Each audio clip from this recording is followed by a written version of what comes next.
parfois déguisé en trader, en agriculteur ou encore en athlète olympique. Depuis mon enfance, j'ai toujours aimé sentir la magie des métiers. En grandissant, j'ai pourtant appris qu'il est difficile de choisir le bon costume qui guidera notre vie professionnelle. C'est exactement pour cette raison que j'ai décidé de créer MC Talks. Bienvenue dans un univers où je vous propose d'aller à la rencontre de personnalités au parcours atypique et quelquefois étonnant. Salut Maryse. Ça va ? Ça va et toi ? Oui, ça va. Bon, c'est un épisode un peu spécial, vous allez voir pourquoi. C'est quoi ? Qu'est-ce que tu fais sur Terre, Alex ? Qui es-tu ? Alors, déjà, je m'appelle Alexandre, comme Ouais. vous avez pu le savoir. J'ai 29 ans et je travaille dans la production de cannabis au Canada. Dans la production de cannabis, c'est-à-dire tu fais quoi exactement ? Mon poste, mot pour mot, c'est superviseur des salles de floraison. Je m'occupe des salles de floraison, donc à faire fleurir le cannabis pour avoir le produit fini, donc pour que les consommateurs puissent le fumer. Donc tu fais ça au Canada, c'est ça ? Là on est à Montréal, parce que je pense Exact. qu'il faut positionner un peu dans où on est. Le premier étonnement, c'est qu'on se dit mince, comment t'as réussi à faire ça ? Est-ce que c'est légal au Canada ? Donc faut le savoir. Depuis quand c'est légal au Canada ? Pourquoi tu t'es retrouvé à faire ça ici ? Alors c'est légal depuis octobre 2018. Normalement ça aurait dû arriver un peu avant, mais vous savez comment ça se passe quand on légalise un produit qui est prohibé. Ça met quand même un peu plus de temps. Donc ils ont mis un peu plus de temps pour mettre en place toutes les lois pour qu'il soit légal ce produit-là. Et donc je suis venu ici pour ça, pour travailler dans le cannabis, grâce à un ami à moi qui m'a conseillé et qui m'a dit le cannabis va se légaliser au Canada. Et il connaissait mes projets, donc c'est pour ça que je suis venu ici. Je trouve ça ouf. On s'est rencontrés, nous, il y a quelques temps quand même. Hein. Il y a 2 ans sûrement. Ouais. C'était un été. Et quand Dans tu un m'as parc, raconté d'ailleurs. ça dans un parc, je me suis dit waouh, c'est incroyable. Et là, je suis content d'avoir le podcast pour pouvoir en parler parce que ça correspond parfaitement à des métiers un peu improbables. Quoi. Ça m'a paru tellement what the fuck quand tu m'as dit ça. Je me suis dit, je savais même pas que c'était un métier en fait. Tu sais, t'as toujours l'image de la vente de cannabis illégale en France ou quoi, mais tu te dis pas qu'il y a plein de métiers derrière. Il y a vraiment une Exact. technique, un savoir-faire. Ouais. Donc avant qu'on parle de savoir-faire et de ce métier, t'as dit donc que tu t'es retrouvé là pour le cannabis, que t'es venu au Canada pour le cannabis. Exact. Toi, d'où tu viens en France et comment tu t'es retrouvé au Canada ? Quel a été tout ce parcours ? Alors je viens du sud de la France, plus précisément Roquevert, c'est un petit village à côté d'Aubagne, donc entre Aix et Marseille. Tout a commencé vraiment à l'âge de mes 17 ans où comme tout jeune on essaye des drogues, donc d'où le cannabis, c'est quand même une drogue douce mais c'est quand même une drogue. Et j'ai commencé à fumer et la première fois où je m'en suis acheté moi personnellement, j'avais donné 30 € à un ami à moi. Ouais. Et il revient avec moi avec un petit sachet et donc de l'herbe pas en résine mais vraiment en fleurs. Et là j'ouvre le sachet, j'ai dit attends, je t'ai donné 30 €, tu m'as donné ça. Et là je dis mais c'est quoi, ça vient d'une plante ça? Il me dit ouais, c'est du cannabis. Et tu sais, quand tu connais pas trop non plus, mais je fais de la résine mais je savais pas que c'était amené d'une plante. Ouais. J'ai dit attends, mais je paye un truc 30 € que je pourrais moi cultiver dehors ou n'importe comment pour fumer gratuitement. Donc là c'est vrai que je me suis un peu renseigné, merci à Google et Internet, de moi-même, de comment cultiver cette plante, etc. Et j'ai commencé petit à petit à en faire un peu dehors chez ma grand-mère parce qu'elle avait un grand espace. Ouais. Et ça a marché, ça a moins marché.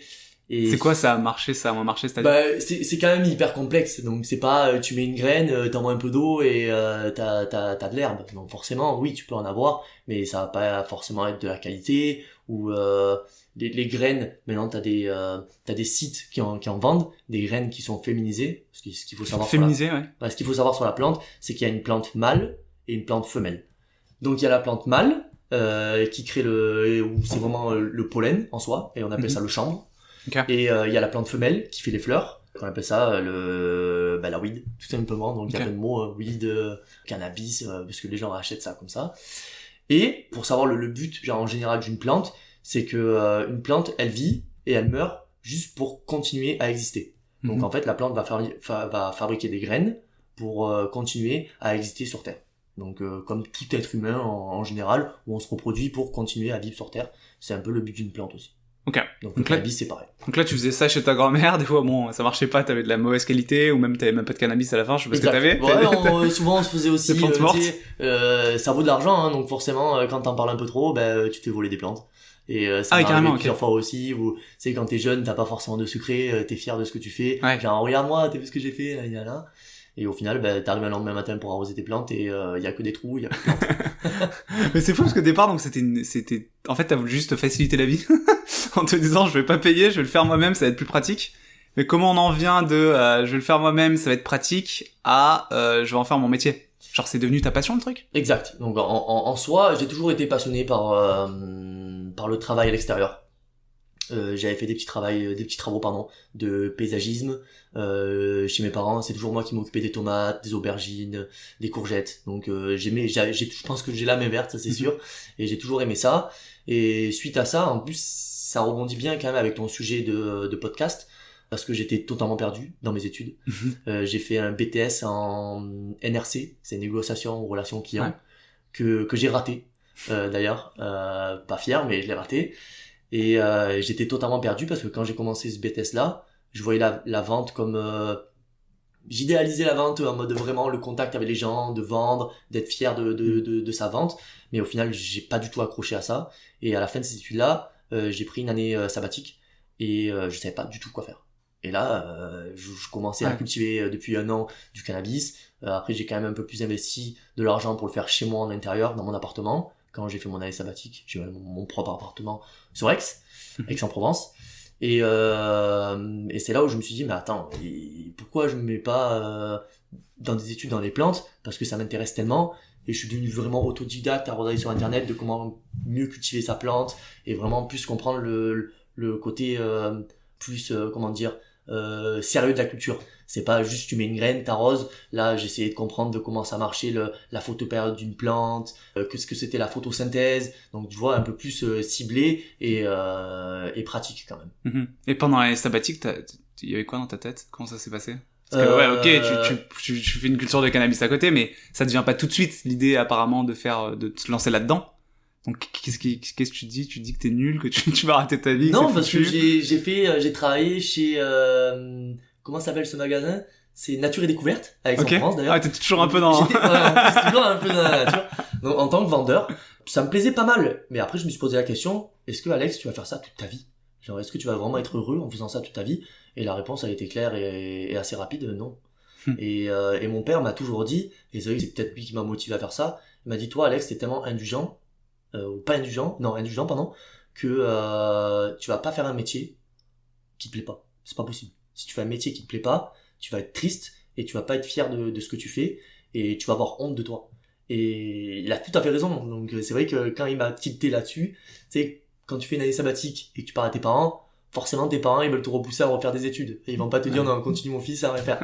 Donc quand j'ai dit que je voulais refaire un BTS du coup production horticole que j'avais trouvé à Lambesc, là mes parents étaient tout heureux, genre ok tu vas faire tes études là-dedans, tu repars sur une nouvelle voie. Mais ils savaient que tu produisais chez toi, que t'avais tes cultures de cannabis? Ils savaient un peu parce que en fait j'ai commencé chez moi dans une petite armoire à vêtements que ma mère m'avait acheté. Et en fait, j'ai dit que je voulais une armoire pour les vêtements, mais c'était clairement pour faire pousser du pot, du cannabis.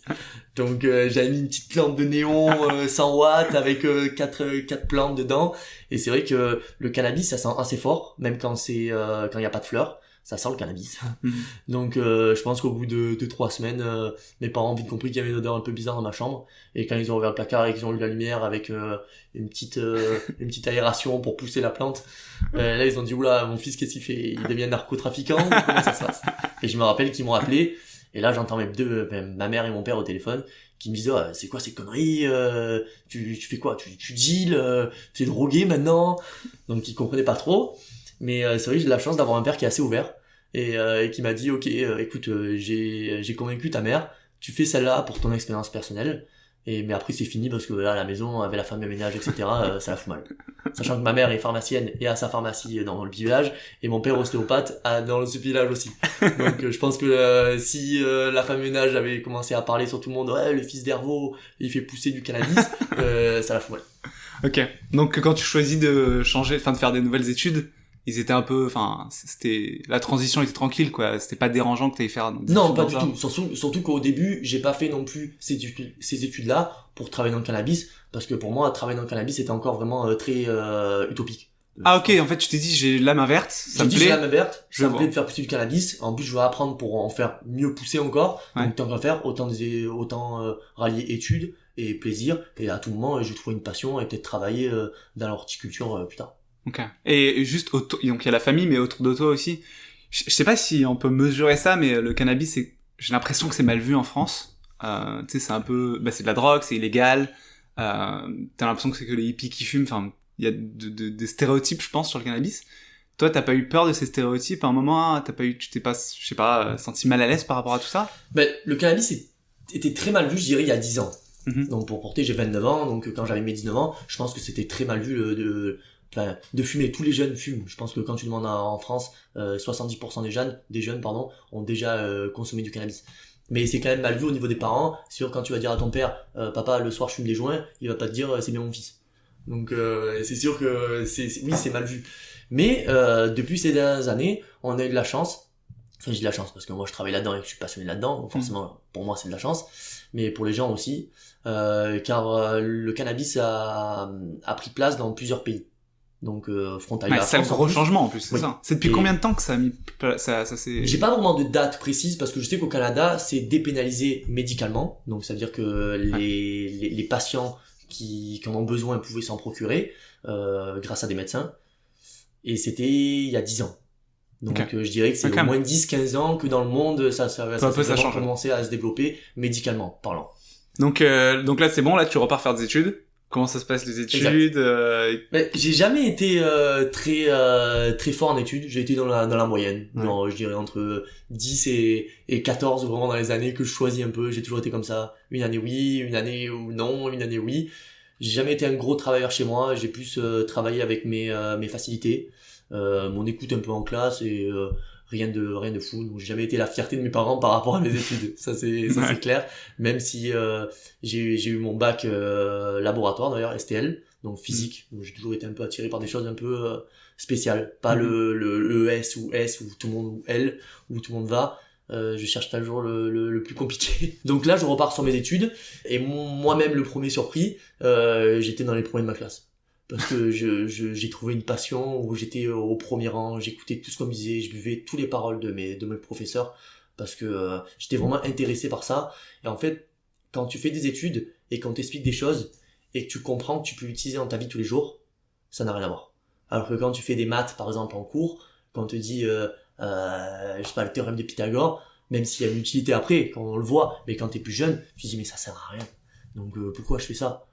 Et c'est vrai que là, j'ai trouvé vraiment l'utilité de toutes les matières que j'ai pu faire. Si je peux donner quelques exemples, c'est même comment nourrir une plante, comment marche la photosynthèse d'une plante, donc comment vit une plante, comment meurt une plante, comment se nourrit une plante, pourquoi, le comment. Donc c'est toutes les questions qu'on se pose. Et c'est vrai que là, je me suis vraiment éclaté dans ces études-là. Que j'ai eu au la main d'ailleurs. Je vous coupe pour partir en impro total. Je voulais vous remercier déjà pour votre écoute et je voulais aussi vous dire que hier matin, je regardais mes notes sur Apple Podcast et j'ai vu une nouvelle note et un joli commentaire de Louise. Et ben après avoir passé tant de temps à préparer tous ces épisodes, ça m'a rendu super heureux. J'ai eu le sourire et j'ai commencé à danser dans mon salon. Voilà, vous savez tout. Alors si vous avez un appareil Apple et que vous voulez donner le sourire à une personne sur Terre, je vous encourage à faire pareil et je danserai dans mon salon. Et si vous n'écoutez pas sur Apple Podcast, alors vous pouvez partager l'épisode à un proche qui veut se lancer dans la production de cannabis ou qui veut se lancer dans autre chose d'ailleurs. Pour les plus curieux, j'envoie un email tous les dimanches dans lesquels je parle de mes galères, de mes réussites avec ce podcast et je raconte des histoires pour un peu donner le sourire avant de reprendre une semaine de travail. Vous pouvez vous inscrire avec le lien en description. Encore merci et bonne écoute. Mais le cannabis, c'est assez précis comme plante. Est-ce que t'as appris à faire pousser du cannabis à l'école? Non, j'ai pas appris à faire pousser du cannabis à l'école. Mais comme t'as dit, le cannabis c'est une plante. Ouais. Donc ça marche un peu, je sais pas s'il y a cette spécificité. Quand tu sais faire pousser une tomate, tu comprends comment faire pousser du cannabis. Okay. Même s'il y a quand même quelques trucs qui sont spécifiques, mais la base, tu l'as. Okay. Donc c'est toujours pareil, soleil, engrais, c'est pas vraiment compliqué. Après, bien sûr qu'il y a des calculs à faire, d'amendement, de densité, enfin si on va un peu plus dans les détails, mais ça vient par la suite. Et donc là, t'es diplômé, tu veux faire de la production de cannabis, mais t'es en France. Donc c'est exact. c'est pas possible. Là, c'est vrai que du moment où j'ai eu mon diplôme, mes diplômes, je me suis dit, ok, là je peux travailler dans le cannabis, mais est-ce que ça va arriver? Et là, ça a commencé à arriver dans quelques pays, et c'est vrai que je suis quand même assez casanier et attaché à ma région du Sud. Et là, je me suis dit, attends, mais est-ce que je vais bouger pour travailler dans le cannabis? Mon anglais, il est pas bidon, mais pas loin.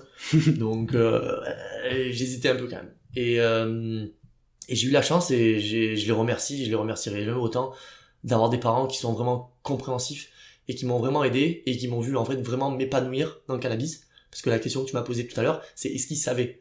Donc oui, quand j'avais mon appartement à Aix-en-Provence, j'avais mes plantes, et là mon père il venait, il mettait le nez dedans, oh, ça sent bon, parce que il avait rien à dire. J'avais des très bons résultats, j'avais 16 de moyenne en BTS, j'étais parmi les premiers de ma classe, et il disait écoutez, mon fils il s'épanouit, pourquoi pas, let's go. Surtout qu'il savait que, il voyait que je fumais, parce qu'à l'époque je fumais plus maintenant d'ailleurs, enfin ou plus beaucoup, mais il voyait que j'étais heureux et que j'étais quand même studieux.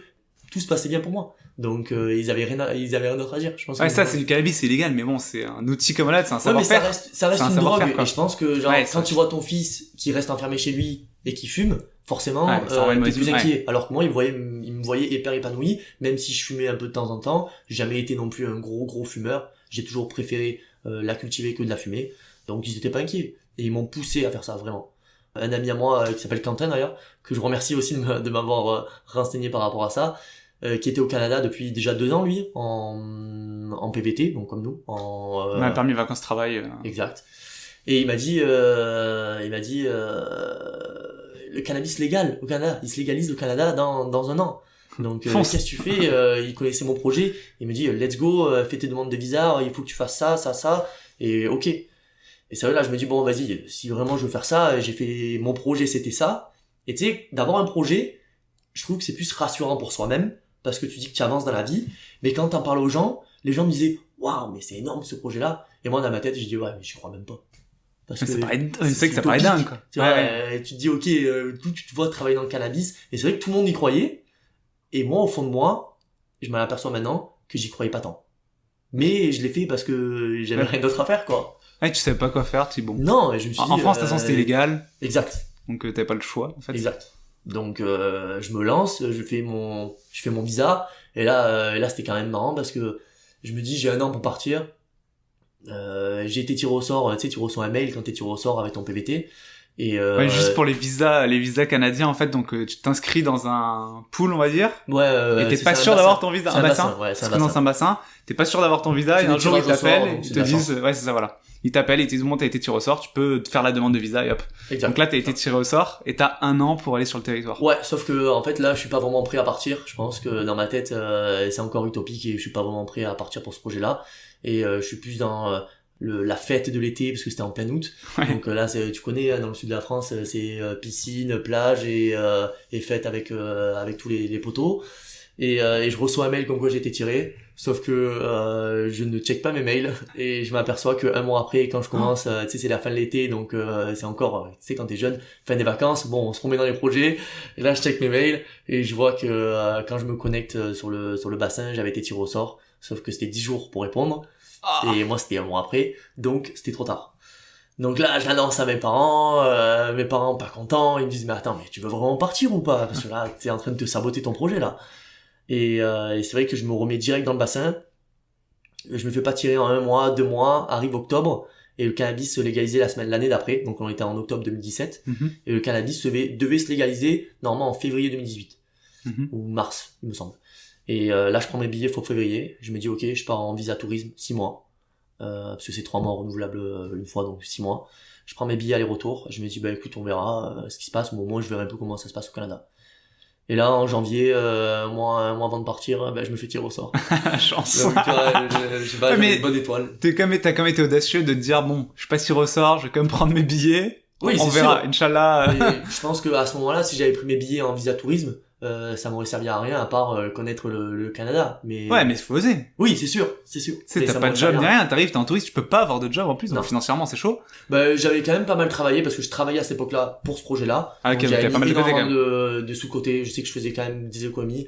Pour donner une ordre d'idée, je gagnais 1400, 1500 par mois à peu près en France, et je mettais 800 €, j'avais la chance de vivre chez mes parents, Ok. et je mettais 800 € par mois pour ce projet-là pendant 1 an. Donc forcément, j'avais le compte plein, comme on dit. Ok. Donc là, t'es tiré au sort, tu prends ton avion, t'arrives ici, t'arrives à Montréal. J'arrive ici, donc là, tous les galères de PVTistes, trouver une coloc, trouver des amis parce qu'il y a plus personne. Ouais. T'as que Quentin. Quentin n'était pas là parce qu'il a eu des problèmes de visa, comme pas mal de gens ici, et il s'était fait expulser du Canada. Ok, Donc je sais pas j'arrive, ça. je ne connais personne.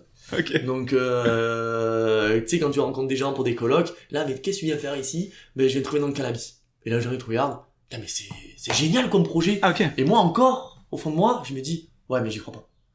Mais pourtant, j'y suis. Je suis arrivé au Canada, j'y suis, ça se légalise dans quelques mois, et j'y crois toujours pas.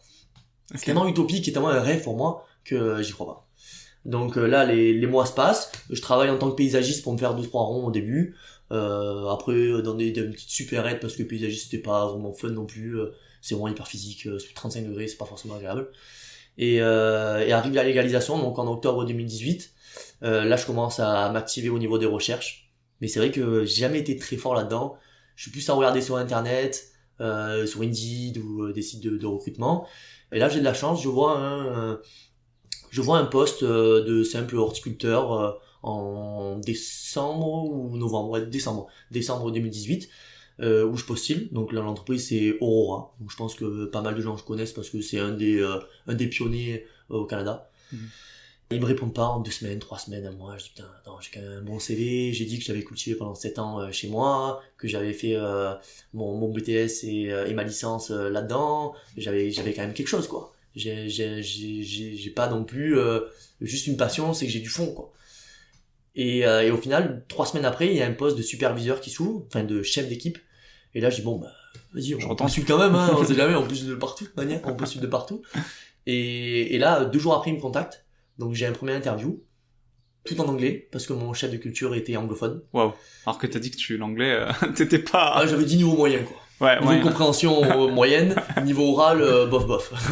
Ok. Et j'ai de la chance parce que on est quand même à Montréal, donc je rappelle, ça parle français. Ouais. Enfin, beaucoup français. Et donc la dame des ressources humaines parle français, donc elle m'explique un peu.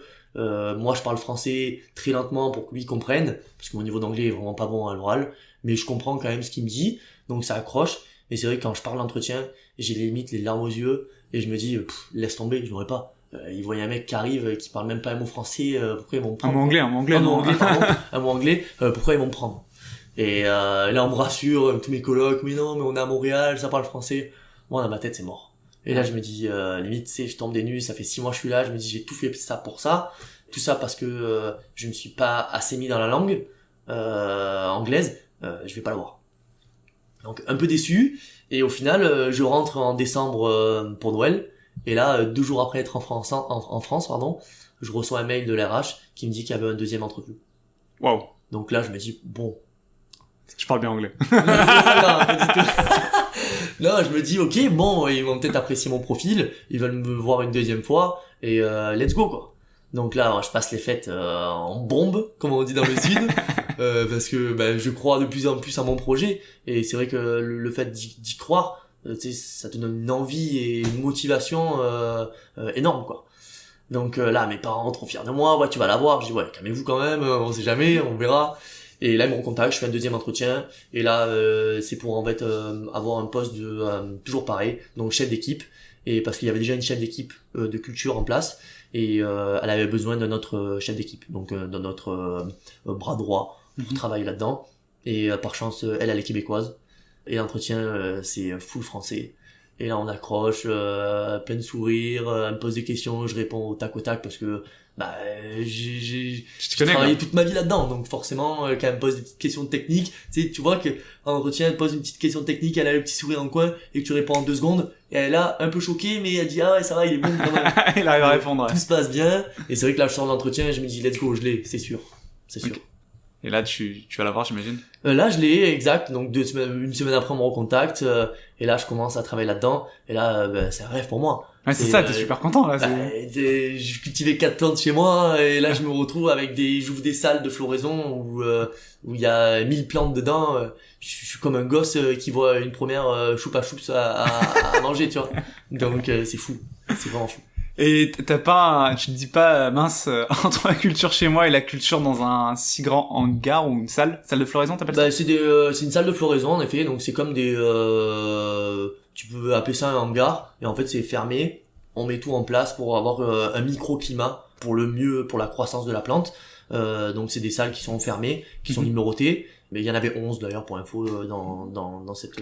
Ouais, donc ça c'est massif quoi, il y a vraiment il y a plein de salles de floraison. Bah, une salle Toi, fait 100 mètres carrés, donc fois 11, 1100 mètres carrés 1100 mètres carrés, canopée, quoi. ouais. Et toi avant t'étais juste à faire de la petite culture Ouais, chez toi, deux, et là tu te trois, retrouves à quatre gérer ans. des gens. Exact. Être chef d'équipe. Ouais. Donc tu vois, il y a quand même un écart quoi, t'as pas de pression là, tu te sens pas...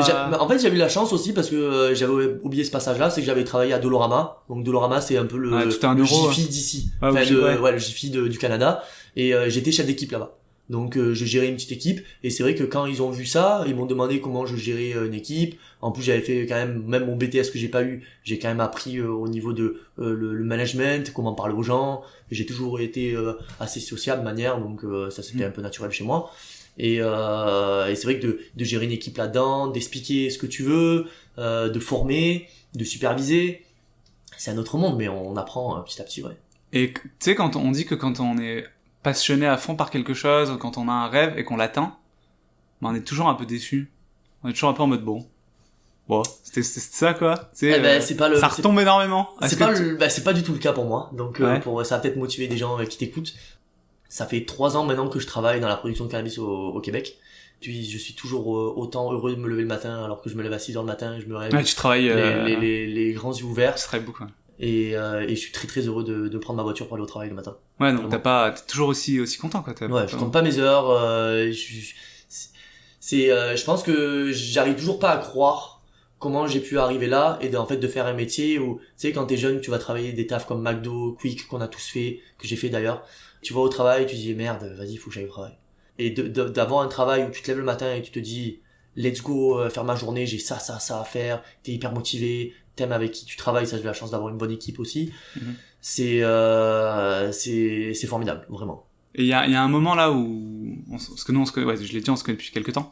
Il y a l'année dernière où il y a eu plein de licenciements massifs, à cause du Covid, dans plein d'entreprises. Toi t'as été un peu victime de ça. Enfin je sais pas si c'est lié au Covid ou pas, mais comment ça s'est passé l'année dernière où t'as changé d'entreprise, il me semble? C'était pas vraiment lié au Covid. Le cannabis, c'est un marché comme tout autre, hyper complexe parce que c'est nouveau. Ouais. Et les entreprises ont mal investi leur argent, ont vu leur verre, qu'on appelle ça, donc énormément d'argent que tu pouvais gagner. Donc ils ont fait énormément d'investissements, pas forcément réfléchis. En plus, tu connais le capitalisme du Canada, enfin de l'Amérique du Nord, c'était beaucoup en bourse. Ils se sont fait énormément d'argent en bourse. Donc ils se sont vus plus gros qu'ils n'étaient. Et c'est vrai qu'un an après, quand il a commencé à avoir les premiers chiffres de vente, etc., ils se sont fait un peu rappeler par ce que c'était une production, même si c'est de l'herbe. Si t'as pas de la qualité, etc., le marché noir sera toujours ici. Enfin, il sera toujours présent. C'est ce qui s'est passé au Canada, d'ailleurs. Okay. De moins en moins, mais c'est ce qui s'est passé. Donc, Aurora, donc la boîte où je travaillais, a fermé 5 sites de production, donc 5 petits sites de production. Il y en avait 8 pour info. Et pour donner un détail, nous, on faisait, dans notre production à 11 salles de floraison, on faisait entre 3000 et 4000 kilos à l'année. Et le plus gros site d'Aurora, il faisait 500 000 kilos. Donc t'imagines que nous on était vraiment une petite poussière dans l'industrie d'Aurora, même si nous on servait plus les patients médicaux, parce que c'était vraiment du craft, c'était vraiment du cannabis de qualité, alors que c'est vraiment du cannabis industriel, juste pour en avoir, parce que le marché en demandait. Il y avait plus de demandes que d'offres, et on devait produire du cannabis, et ils ont trop investi là-dedans, quoi. Mais donc t'as changé d'entreprise, mais t'es monté en grade aussi, non? C'est ça? C'est ça qui est cool aussi. J'ai été au chômage, avant que ça ferme, mon chef est parti, donc on avait encore 4 mois d'ouvrage, et je pense que j'ai été remercié par mon travail et mon sérieux, parce que mon ancien chef m'a promu. Donc j'ai eu le poste de mon chef, donc c'est chef de culture. Donc en fait j'avais 24 je crois, 25 personnes sous mes ordres. Donc, c'est rapide quand même. Oui, bah c'est vrai que quand t'arrives j'avais 28 ans, donc tu te dis ouais, t'as quand même 24 personnes sous tes ordres. Ouais, c'est cool. Que ce soit la récolte, donc les gens qui s'occupent de couper les fleurs, et la culture, donc les gens qui s'occupent de faire les boutures, s'occuper des plantes mères. Donc les plantes mères, c'est des grosses plantes qu'on garde en phase végétative pour faire des boutures, pour peupler nos salles de floraison.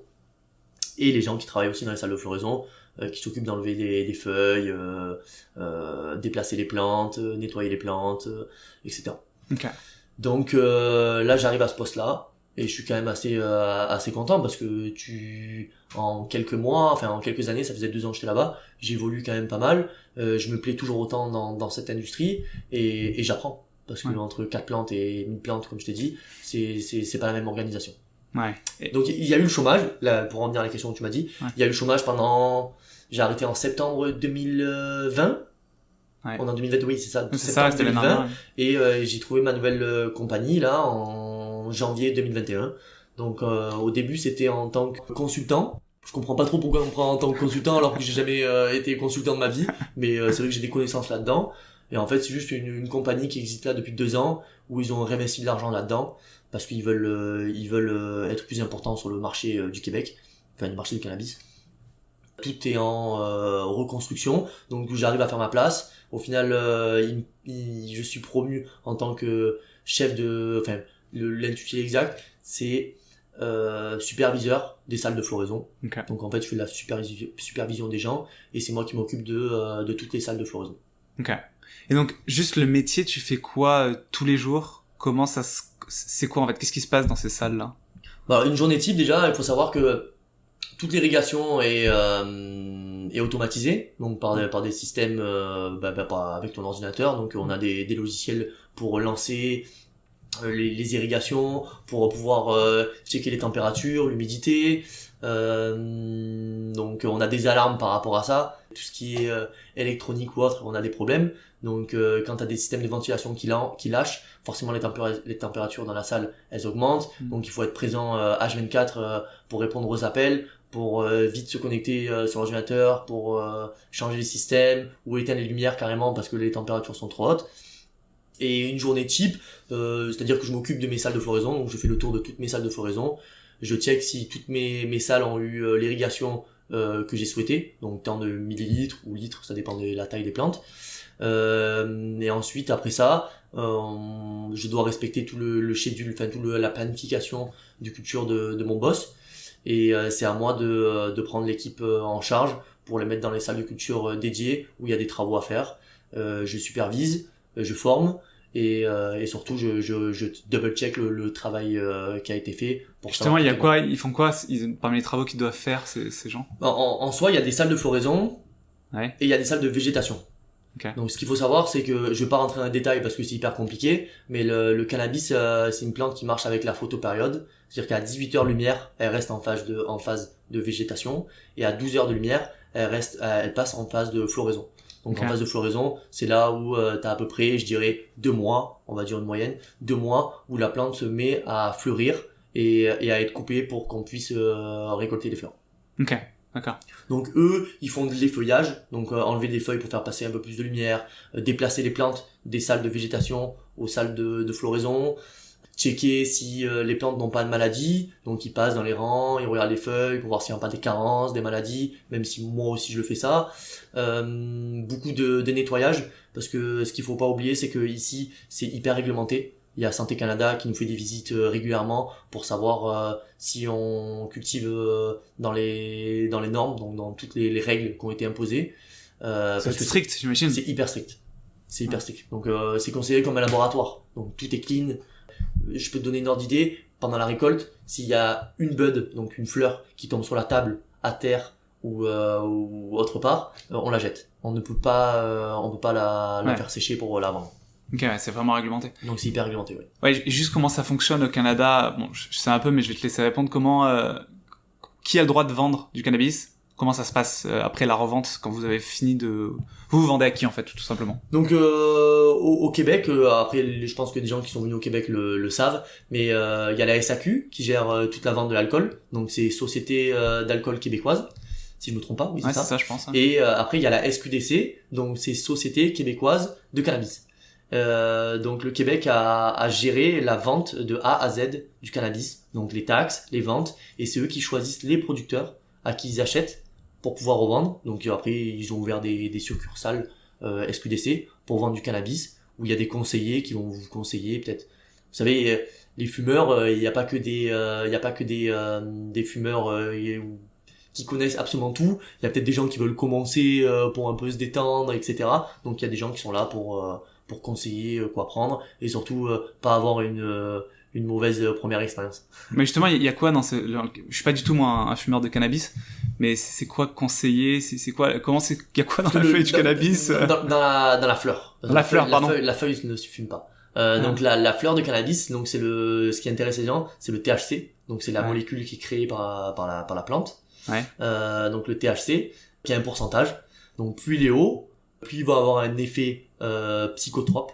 De chaque personne réagit différemment. Mais en salle de culture, tu contrôles ce THC, comment? Ben il y a des techniques que moi j'ai su apprendre avec des gens qui sont là, qui cultivent ça depuis 35 ans ici, parce que c'est vrai qu'ici c'était beaucoup plus développé qu'en France. Ouais. Il y a des gens qui font ça dans le black market, donc dans le marché noir, depuis 35 ans, et qui ont appris de cette plante là. Il y a des techniques pour développer au maximum les cannabinoïdes. Donc le THC, et il y a le CBD.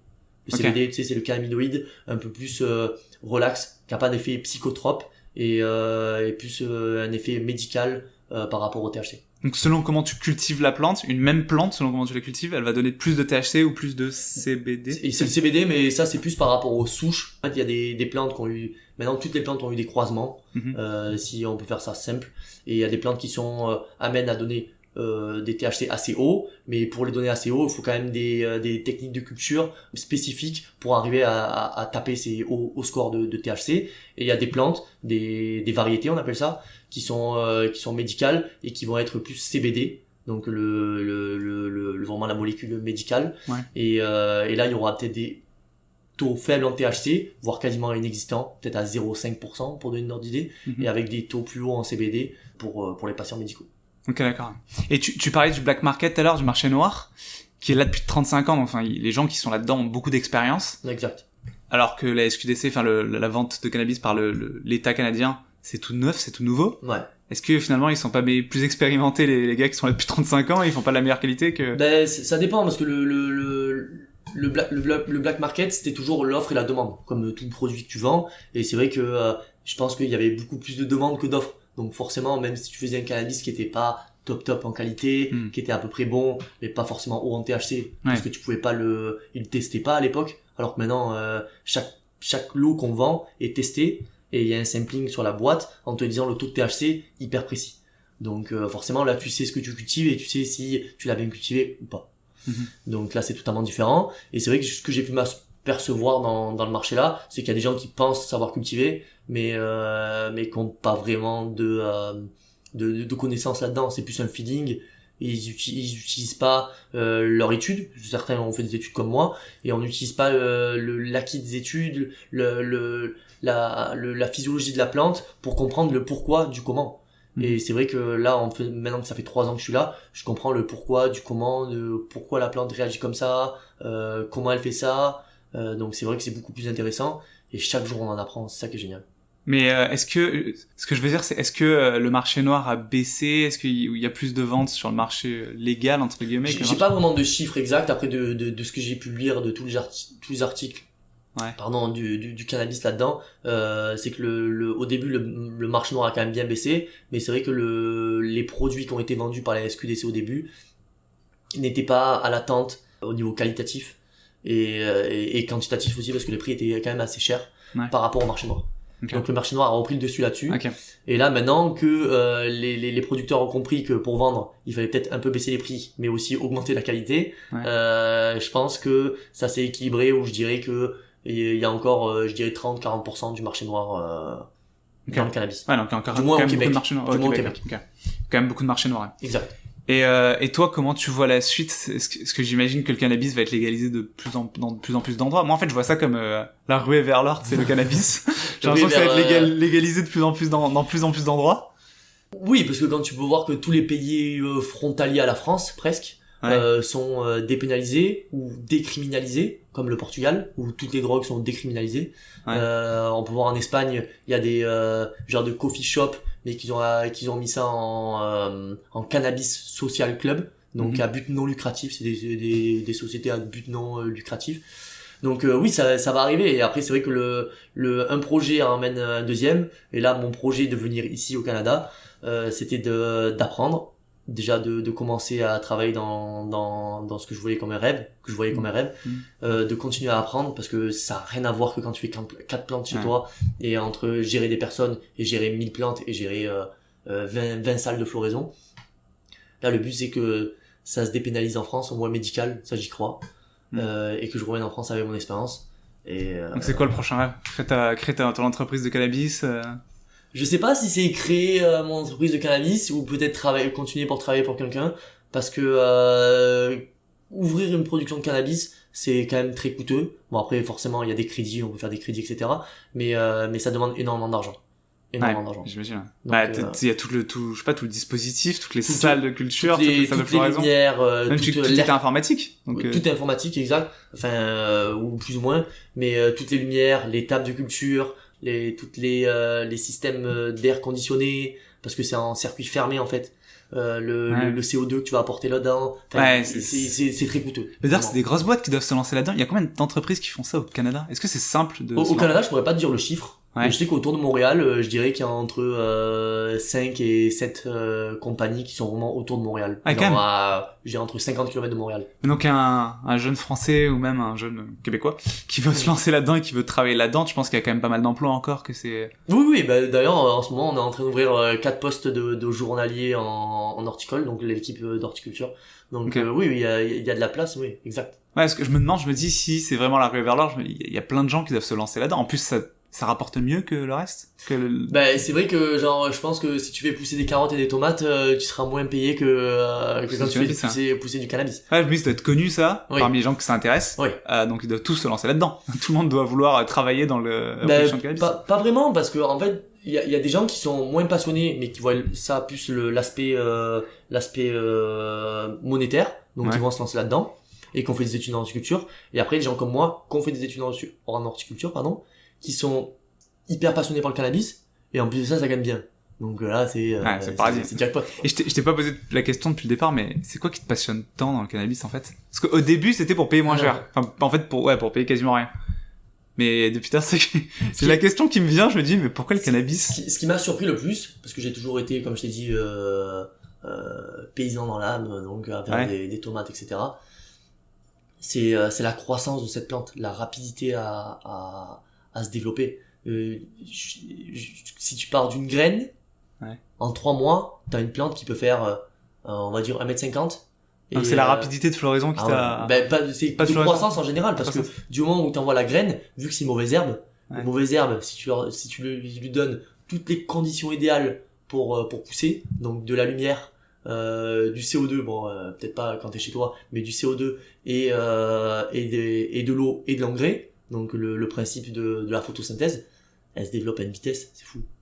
C'est ça qui t'a passionné sur le cannabis? Une graine tu passes à 3 mois et tu passes à une plante qui fait ta taille, 2 fois ta largeur, et qui produit des fleurs que tout le monde raffole. C'est quand même ouf de se dire que... Et en plus elle est magnifique la plante, faut l'avouer. Ouais, elle est belle, on la voit en plus. Et ça brille, les fleurs brillent, c'est les trichomes qui brillent. D'ailleurs, c'est là où il y a le THC. Donc les trichomes, c'est quoi? C'est les trois... Non, t'as vraiment les fleurs, donc la bud. Et en fait, t'as les trichomes, c'est une excroissance sur la fleur, qui va créer la molécule du THC. Okay. Et d'ailleurs, ces molécules-là, pour la plante, elle est créée par la plante pour se protéger des ravageurs, donc toutes les bestioles. Attends, c'est quoi qui protège des ravageurs? J'ai pas bien compris. Les trichomes. Les trichomes. Ok, c'est fait. Donc là où il y a le THC. Ok, donc le THC en fait à la base c'est dans un truc qui est fait pour se protéger du reste quoi. Exact, ouais. Et se protéger aussi des ultraviolets du soleil quand c'est trop intense. Ok. C'est quand même fou là. C'est vrai, quand tu comprends, tu vois, pourquoi la plante fait ça. C'est merveilleux quoi.